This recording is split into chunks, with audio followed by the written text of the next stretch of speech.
There are those who say the whole purpose in making a film is to excite, enlighten, and stimulate the subconscious.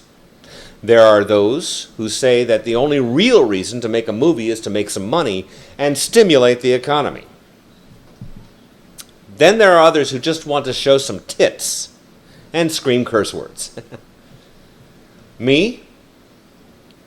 I say that there is no one reason to make a film. They're all valid, as long as the film does something for the viewer. A little something to chew on. Here's your damn rant show, folks.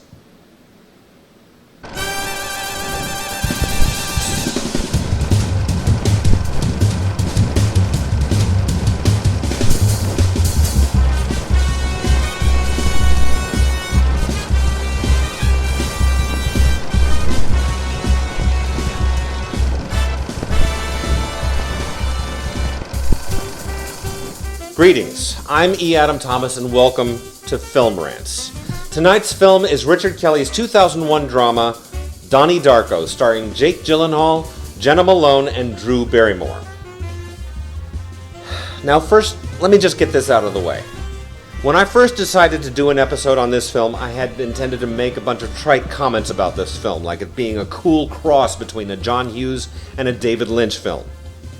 And while those comparisons bear a certain amount of merit from a film study standpoint, I think it's kind of a slight to the talents of Richard Kelly to say that.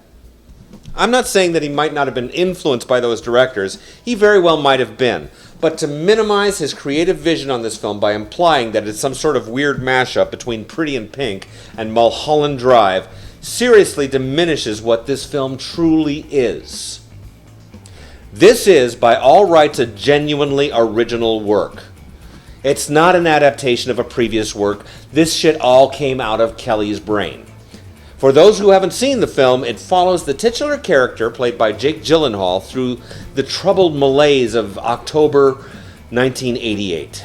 He already kind of is a messed up kid. He sleepwalks, he burned down an abandoned house when he was younger, he's in therapy, and now he's haunted by the specter of a ghoulish rabbit man named Frank.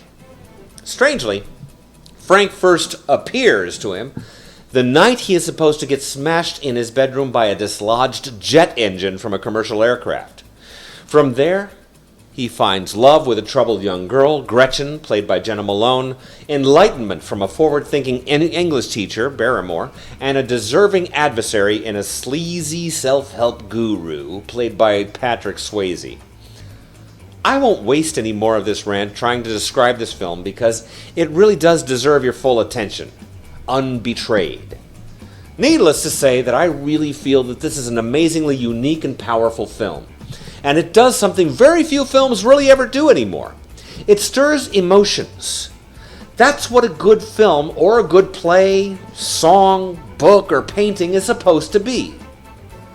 Too many movies are just wallpaper, and I'm not even talking about modern films. It's a no-brainer to say that most of today's films are judged by the quality of their CGI and not so much on their ability to churn up the heart juices. But to be perfectly honest, that has been the problem with American cinema, and to be fair, most Western cinema, since the early silent days. Perfect example of this is Mack Sennett. Now, this is the guy who gave us Charlie Chaplin. He gave him his start about 100 years ago, and Sennett made comedy shorts. He made a lot of them. About 90% of them are lost to time because he made so many of them just to make a buck. He wasn't making art, he was making product. He wasn't a visionary, he was an assembly line manager. He was smart enough, though, to see true talent. He gave Charles Chaplin his shot, and the rest is history. Now, I'm not saying that Richard Kelly is another Chaplin by any stretch. He's had trouble since making Donnie Darko trying to put together any other really decent films. His films are not horrible, but they pale in comparison to this film. Now, in preparation for this episode, I did decide to give the director's cut a shot. Now, I will say that the theatrical version of Donnie Darko is a really excellent film. There's really nothing wrong with it outside of being a little bit disjointed and difficult to follow in spots. So I approached this with a bit of trepidation because, in my experience, many times when a director releases what he considers to be his definitive version of a film, it ends up being a tedious exercise in self-aggrandizing, egocentric bullshit.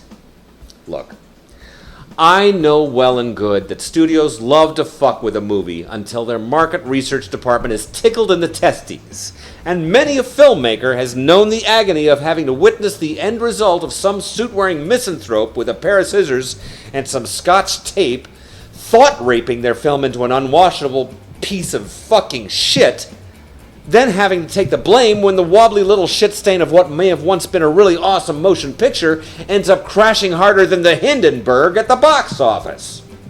I don't think Donnie Darko suffered that much from the cuts that were made, but to be perfectly honest, the director's cut is absolutely amazing.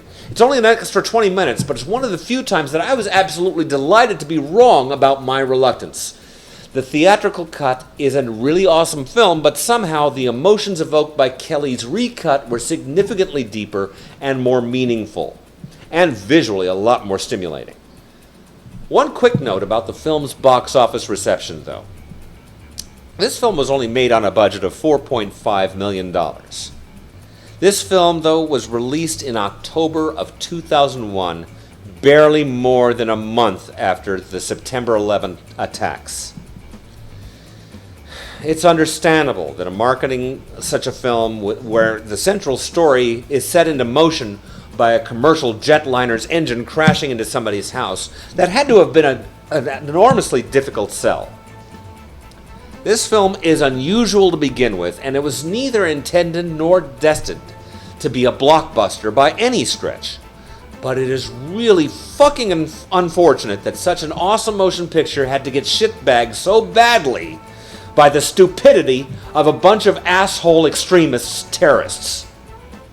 That's, of course, only a minuscule side effect of that tragic day, but it's still just one more reason, like we need any more, to despise the type of hatred and arrogance that perpetrated that horrible event. Anyway, fuck the special effects. The Rantometer shows a score of 15, 3 5s and a 0. The film works beautifully. It may not be everybody's cup of tea, admittedly, but it doesn't have to be. Watch Donnie Darko. It's an amazing motion picture, and I really don't say that very often, even about films that I actually love more than this one. Don't forget, we're always hoping to hear from you. Email me at filmrantseat@cox.net, comment on this video here on YouTube, or just look us up on Facebook at www.facebook.com/filmrantseat. Have a good night. And seriously, just watch this goddamn movie. Give it a shot, please. Thank you.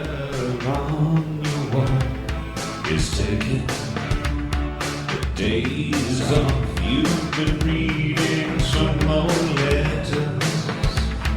Smile, think how much you've changed.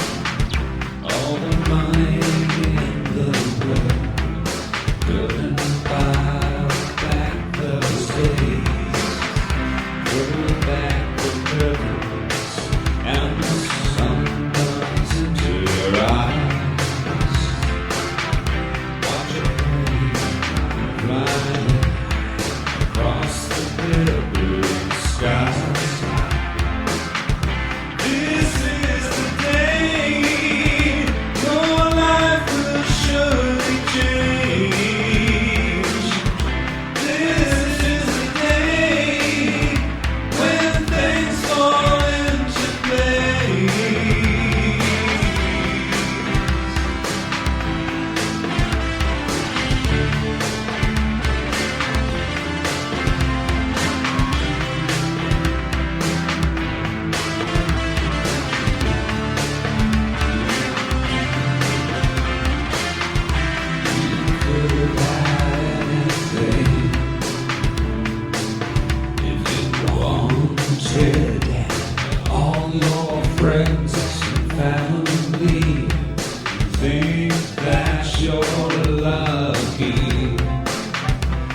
Angry Men Reviews.